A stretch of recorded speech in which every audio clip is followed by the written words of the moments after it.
एक ऐसी दुनिया जहां ककाशी हटा के नहीं बल्कि सातोरू गोजो बन जाता है नारुतो की टीम 7 का सेंसे। एक ऐसी दुनिया जहां इन्फिनिटी और डोमेन एक्सपेंशन जैसे कॉन्सेप्ट्स शिनोबी दुनिया में घुस जाते हैं। इससे सिर्फ एक टीम नहीं बल्कि पूरा निंजा वर्ल्ड बदल जाता है। आज हम एक्सप्लोर करेंगे क्या होता अगर गोजो होता टीम 7 का लीडर।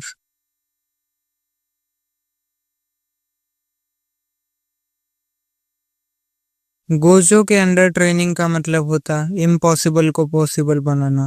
वो टीम 7 के तीनों मेंबर्स को स्टैंडर्ड चक्रा टेक्निक्स के अलावा कर्स्ड एनर्जी के बेसिक थ्योरी सिखाता।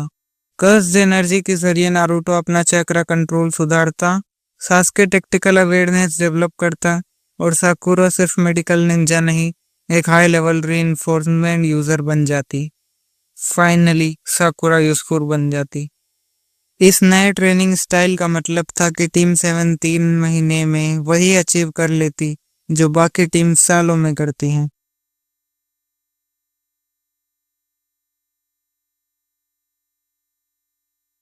लैंड ऑफ वेव्स मिशन पूरी तरह से अलग होता। जाबुजा की हिडन मिस टेक्निक गोजो के इन्फिनिटी के सामने फेल हो जाती। हाकू के मिरर जुत्सु का भी कोई असर नहीं होता क्योंकि गोजो बैटल फील्ड की स्पेस मैनिपुलेट कर लेता।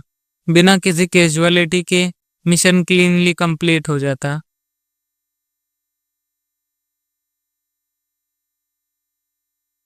गोजो की ट्रेनिंग से नारुतो अपने इमोशंस और नेगेटिविटी को समझना सीखता।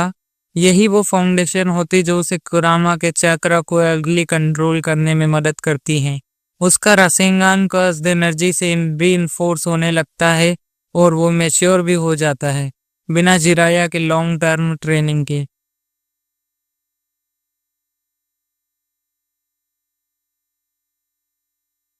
सास्के के अंदर बढ़ने वाली नफरत गोजो पहले दिन से देख लेता। उसका मेंटोरशिप सिर्फ ट्रेनिंग तक सीमित नहीं होता, वो सास्के के इमोशंस और डिसीजंस पर भी काम करता। सास्के ग्रेजुअली रिवेंज के रास्ते से दूर रहता और अपनी पावर नेचुरली गेन करता बिना ओरोचिमारू के शिकार बने।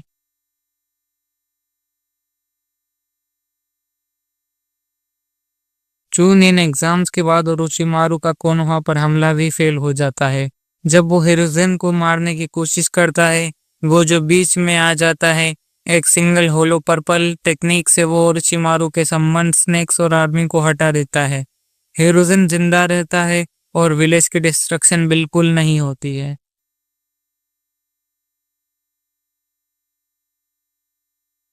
गोजो की प्रेजेंस से कोनोहा की फिलोसॉफी चेंज हो जाती है। वो शिनोबी सिर्फ चक्रा पर डिपेंडेंट नहीं रहते हैं। कर्ज एनर्जी और रीइंफोर्समेंट जैसे नए आइडियाज इम्प्लीमेंट होने लगते हैं। निंजा एकेडमी में भी नए कॉन्सेप्ट सिखाए जाने लगते हैं और कोनोहा की अगली जनरेशन ऑलराउंडर बनने लगती है। गोजो की रेपुटेशन पूरी निंजा दुनिया में फैल जाती है। आकात्सुकी जैसे ऑर्गेनाइजेशंस की स्पाइंग और इन्फिल्ट्रेशन मुश्किल हो जाती है। किसामी और इटाची जैसे मेंबर्स नारुतो को किडनैप करने की कोशिश भी नहीं करते क्योंकि गोजो का प्रेजेंस एक डिटरेंट बन चुका होता है। पेन का अटैक या तो होता ही नहीं है या अगर होता है तो फेल हो जाता है। गोजो इन्फिनिटी के जरिए शिनरा तेनसे जैसे अटैक्स को ऑब्जर्व कर लेता है। 6 पाथ्स ऑफ पेन एक एक करके डिफीट हो जाते हैं बिना नारुतो को मोड चेंज करने के। इस बार ना कोनोहा डिस्ट्रॉय होता है ना काकाशी की मौत होती है। गोजो की सेंसरी एबिलिटी इतनी हाई होती है कि वो रूट के इलीगल काम इजीली डिटेक्ट कर लेता है। वो दांजो के शारिंगान स्टैश को रिवील करता और होकागे काउंसिल उसे पहले ही रिमूव कर देता। साई जैसे शिनोबी भी अर्ली रेस्क्यू हो जाते।